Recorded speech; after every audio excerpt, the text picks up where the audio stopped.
പ്രിയ സുഹൃത്തുക്കളെ, പോർച്ചുഗൽ അവരുടെ രണ്ടാം മത്സരത്തിൽ ഇന്ന് രാത്രി 10:30 ഉസ്ബെക്കിസ്ഥാനുമായി മത്സരിക്കും. ആദ്യത്തെ കളി പോലെ തന്നെ ഒരു ഐക്യമില്ലായ്മയാണെങ്കിൽ എതിർ ടീം ഏഷ്യൻ ടീമാണെന്ന് പറഞ്ഞിട്ട് കാര്യമില്ല.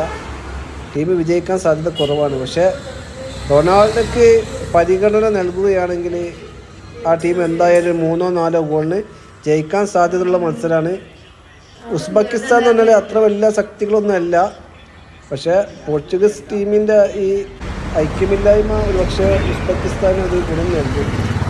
എന്തായാലും വിമർശനങ്ങളൊക്കെ നേരിട്ട പറങ്കിപ്പട അത് ശക്തമായി ഒന്നായിട്ട് തിരിച്ചു വരാൻ സാധ്യതയുണ്ട്. റൊണാൾഡോക്കൊരു ഹാട്രിക്ക് ഈ മത്സരത്തിലാണ് പ്രതീക്ഷിക്കുന്നത്.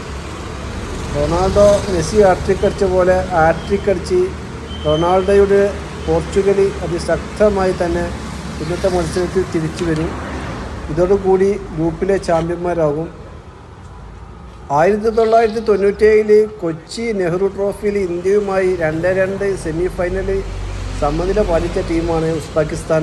പക്ഷേ ഉസ്ബെക്കിസ്ഥാനൊക്കെ ഒരുപാട് പുരോഗമനം ഉണ്ടായി വേൾഡ് കപ്പിൽ വരെ എത്തി.